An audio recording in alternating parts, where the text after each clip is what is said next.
Hi there, Mark here. I've got Rob on the camera. Hiya. And today we're going to be building, or starting to build, our XV-01 chassis. So let's go straight to step one. I've already got the parts ready. You can see on the manual there on the left hand side it tells you exactly the parts you need, so you need to get those ready before you start following the build guide on the right there. One word though, I've already done one of the differentials. You have to do this twice, so I've had a bit of a run through. That seems to be quite successful, but I'll tell you now, it's very fiddly. One of the things that you do need to do, that it shows you there in the manual, is that when you cut out these little bevel gears and the larger bevel gear, there'll be a little lug from the moulding that you need to file off. So I've got myself a little diamond file there, and just very carefully take those lugs off. So I've prepared all that. You'll need to do that, don't forget to do that. Okay, so let's try and get this one built. We've got the first part of the diff case. First thing we need to do is get one of the output shafts, put that in the hole, get the Easy BA22 black O-ring, put that over. Again, it's quite tricky if you've got big fingers like me. Just push that into place, and on top of that you need to put the shim, which is BA8 I think, and that goes over the top. I might need to use some pliers if we can just drop that in there. Oh, that's gone on. Okay, now is the tricky bit. You need to put the little shaft there through the hole in the output shaft. So I'll get my pliers, bear with me, this is very tricky. What you'll find you need to do is line up the hole with one of these recesses in the case, else there's not enough room to get it in. So I just need to find where the hole is. Should be somewhere near, and then carefully try and get that into place. Okay, it's just started to go into the hole there. Can you see that, Rob? I certainly can. Good lad. And then I'm just going to push it through so there's equal amounts sticking out each side. Easier said than done. Well, it's just having trouble getting through the past the washer there. There we go. So once you've got it like that, equal amounts sticking out, get the larger part of your bevel there. There's a cutout in there that needs to go over that pin, and if you get it in the right place like it is there, it'll be flush, as you can see there, with the top of the output shaft. Okay, that went quite well, didn't it, Rob, compared to the other go? It did. Yeah, so we're ready now to put in the planetary gears. So you need the cross part and then 4 of the bevels, and they go on like so. Now this is where we need to put the shock oil. It's silicone oil, so it's not just really suitable for shocks. It will work perfectly in here. I've got some 1000 weight here. It's a little bit thicker than the 900 weight. Comes with the kit. Just hopefully give me a little bit of an anti-slip effect.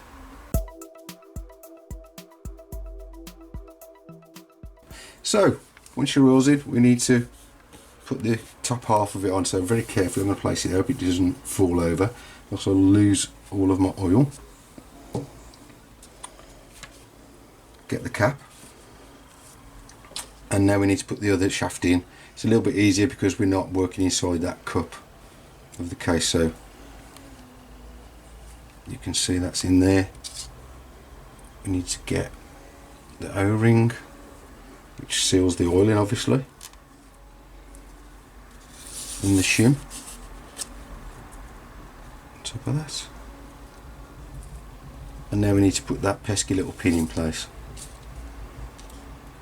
Again, you will need some long nose pliers to do this. Push it in so equal amounts are sticking out.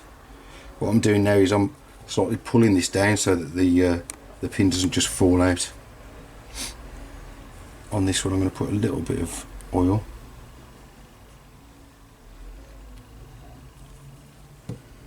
Behind that top bevel, and again make sure the slot goes over the pin, and that should sit flush. Okay, that's flush with the shaft. Now we need to put it together. Don't forget the gasket, because that's going to hold all the oil in there. As it shows on here, it's not really clear. I tried to fit it onto the other half there, and it moves around, so I recommend you put your gasket onto this side first, and these lugs hold it in the right place so the holes all line up. You got that, mate? Yep. Cool. Let's put it together. A word of warning here, do not just put one in and screw it all the way as tight as you can, because as my dear dad told me, when we're doing something up, especially if there's a gasket involved, you need to gradually torque it down, otherwise one side will go right down, squash the gasket, and the other side will be sticking up and you won't get a good seal. So make sure that you gradually tighten each one up. Another tip here is don't go mad over tightening these. I don't think you need to really try and wrench these things down. The gasket, if you put enough pressure on, will do its job and hold the oil in place without having to torque it down to a massive extent.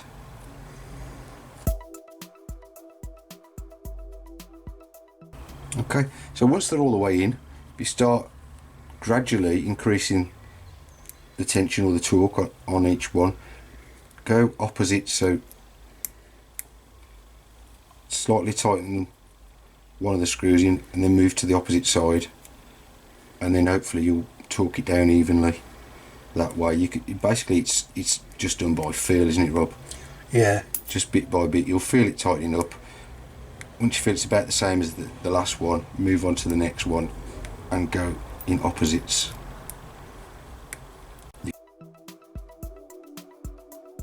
So I can feel quite a bit of friction there when I turn that, so there's an element of limited slip involved in that, and yeah, it's all running smoothly. So there's the two differentials finished. Right, so I hadn't quite finished this step. As Rob reminded me, I need to put the lovely metal bearings that are supplied on to the top and bottom of each of the diffs. So they sit on there. Okay, so on to step two. Again, there's a little bit of filing that needs to be done on this little pesky part here, which is BG2. Very tricky, very tiny. You'll find it attached to this kind of lug in a separate packet. You got that, mate? Yep. So cut it out of there and make sure you file off the little tab that's left. Okay, what I like to do now is go through the plans, get each part matched up so I know I've got all the right parts. You need these spaces NM4, which you need to cut off the tree. These parts here, as I said, it's to scale, so this little shim here, you can make sure you've got the right size components. The bearing there, you can just put it over the plans to make sure you've got the right parts. And again, it's 3 of these bearings, it tells you there times 3, 1 of the pins, and these 2 shafts. Okay, so what we'll do is do this one first, seeing as it's at the top. So that's this shaft here. It looks like I can see the cutout there for the C-clip goes this end. We need to put the pin through the bar, or the shaft I should say. Watch it because it will fall out. Hold it in place with this part BG1, which is easier said than done. That's quite a tight fit. Make sure that goes in there. Okay. Then we need NN4, which is the plastic shim, and a BA13 bearing on the end. Again, these are quite a tight fit, Rob. Cool. Which is good to see. Right, onto that then goes another NN4 and another BA13 840 bearing. Okay, so that's that part done. You can see there. Now for the next shaft. This one's got a hex at this end. Put on BG2. Again, that was in a separate bag. Loose, it wasn't fitted to a tree. A BA13 bearing.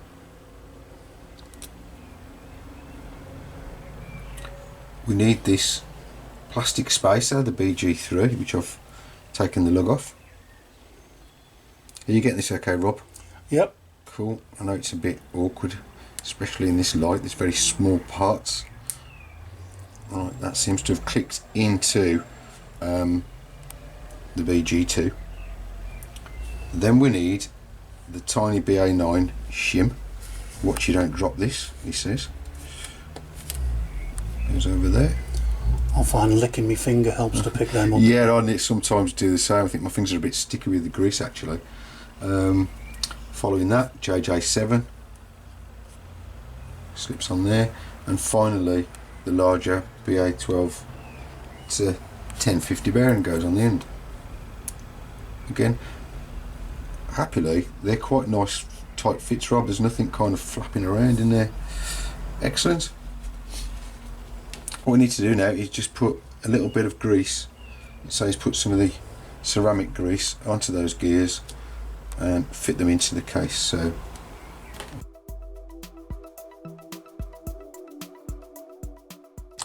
all remains is to get the other half of the casing, close that up like so. Feel these gears meshing, see it going around there. Grease on and put BA4 into there, countersunk, crosshead screw, and tighten it up. Right, on to step 3. For this one I need 4 of the BA2 screws. I need the circlip there, or E-ring they call it, and another little shaft. I've got these parts ready, the NN parts 24, 13 and 12 that go on the end of this shaft, and then we're going to fit the differential into the case. So I've got this the same way around the diagram. First thing we need to do is to fit on the NN12, small part first. I think that might, no, it doesn't fit in, it sits out slightly proud. Then I need to put in the pin.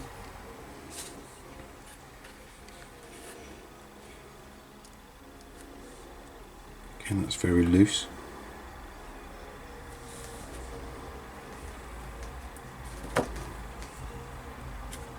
And in 13.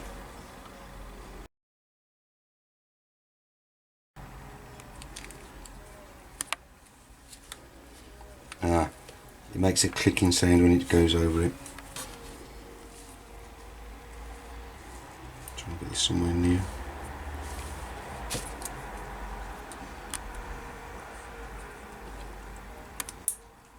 There we go. It's clicked into place. So that's the belt pulley fixed on. So the next thing we need to do is put the differential in with a bit of ceramic grease. And again, I don't think it matters which way around it goes.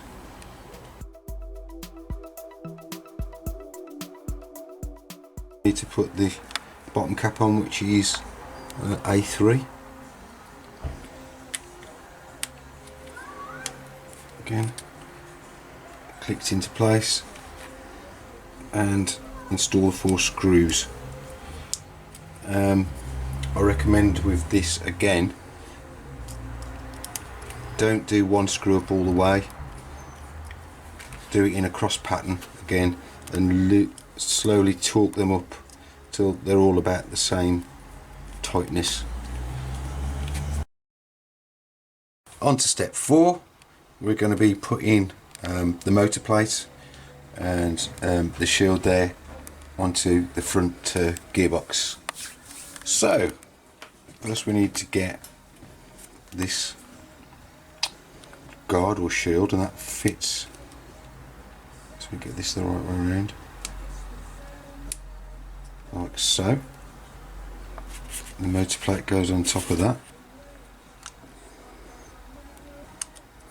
Nice bit of thick alley plate Okay, there. it is, isn't it?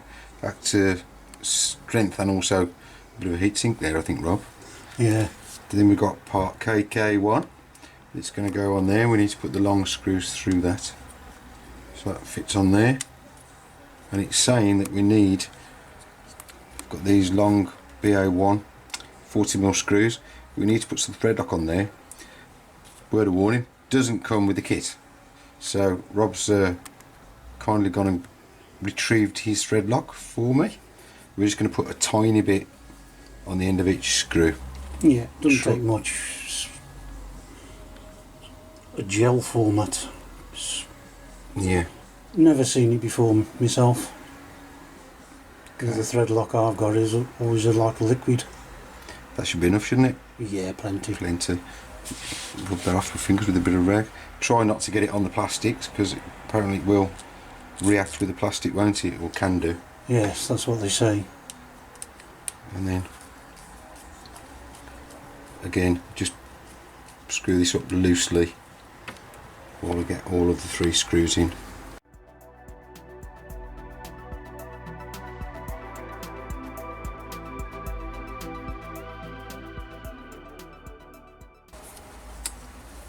Okay, so we just need to fix this part in the bottom here, which is KK2, which fits in this gap here. It's held with the 4 BA screws. Just squeeze that in there.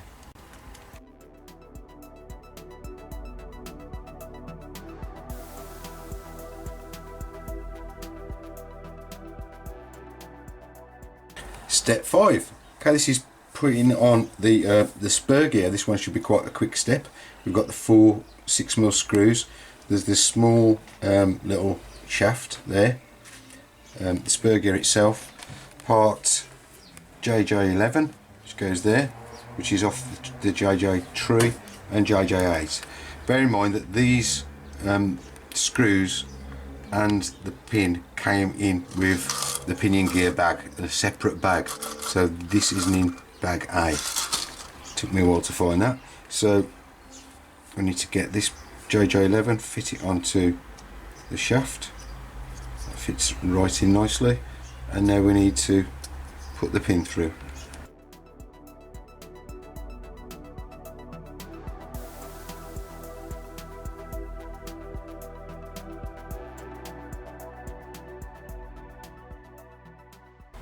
Onto step 6, we're just going to fit the motor, the pinion, and then finally put on this part B6, which is just the cover that goes over there. So the first thing we need to do is get the 8mm screws, a washer on each, and fit it to the motor plate.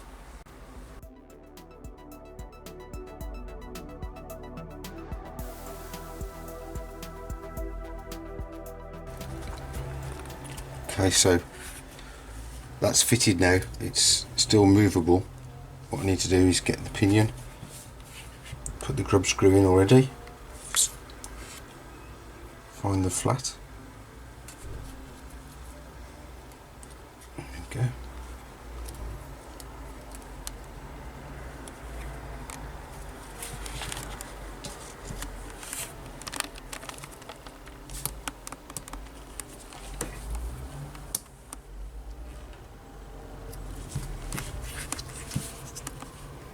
Move that in, make sure we're meshing up in the centre.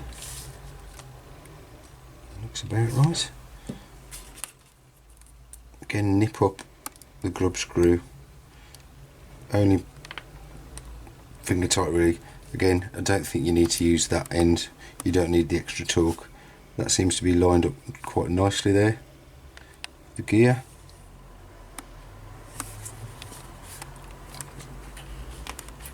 So what we need to do is make sure that this is meshing but not forcing the teeth into each other. There needs to be a little bit of play.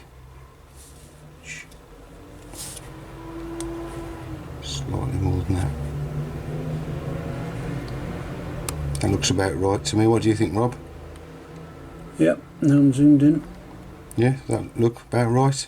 Yeah, that looks alright. We don't want it forced in too tight, do we? No. Else it will wear away the tooth. So once that's right, give it a nip up.